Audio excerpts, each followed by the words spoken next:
بسم اللہ الرحمن الرحیم۔ السلام علیکم ناظرین۔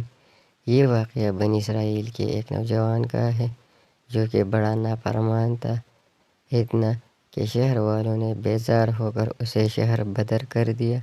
چلتے چلتے وہ ایک ویرانے میں جا پہنچا۔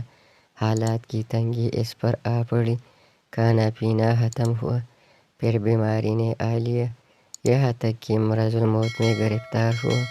ایسے میں اس نے اللہ کو پکارا، اے وہ ذات جو معاف کرے تو گھٹتا نہیں اور عذاب دے تو بڑھتا نہیں۔ اے اللہ، اگر مجھے معاف کرنے سے تیرے ملک میں کوئی کمی آتی ہو یا مجھے عذاب دینے سے تیری سلطنت میں اضافہ ہو تو پھر میرا کوئی سوال نہیں۔ اے میرے رب، ساری عمر تیری نافرمانی میں کٹ گئی، آج تک کوئی اچھا کام نہیں کیا۔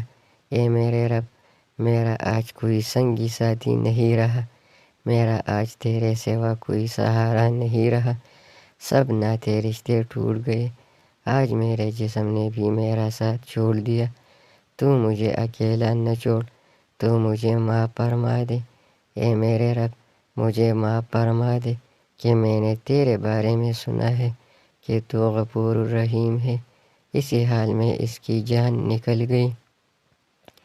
موسیٰ علیہ السلام پر وحی نازل ہوئی، اے موسیٰ، میرا ایک دوست فلاں جنگل میں مر گیا ہے، اس کے غسل کا انتظام کرو، اس کا جنازہ پڑھو اور لوگوں میں اعلان کر دو کہ آج جو شخص اس کا جنازہ پڑھے گا اس کی بخشش کر دی جائے گی۔ چنانچہ موسیٰ علیہ السلام نے اعلان کروا دیا، لوگ بھاگے جنگل کی طرف کہ دیکھے کون اللہ کا دوست مر گیا۔ وہاں پہنچے تو دیکھا کہ یہ وہی شخص ہے جیسے لوگوں نے شہر سے نکال دیا تھا۔ وہ موسیٰ علیہ السلام سے کہنے لگے، اے موسیٰ علیہ السلام، یہ تو بہت گناہگار شخص تھا، آپ کہہ رہے ہیں کہ اللہ کا دوست ہے۔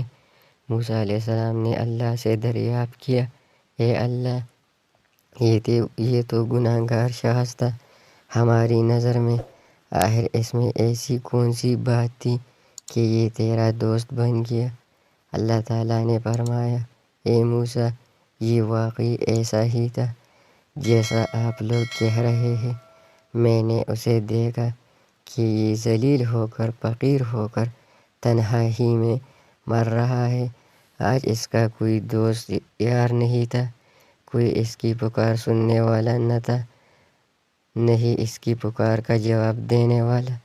پھر اس نے مجھے پکارا، تم ہی بتاؤ کہ کیا میری غیرت یہ گوارا کر سکتی تھی کہ میں بھی اس کی پکار کو نہ سنوں؟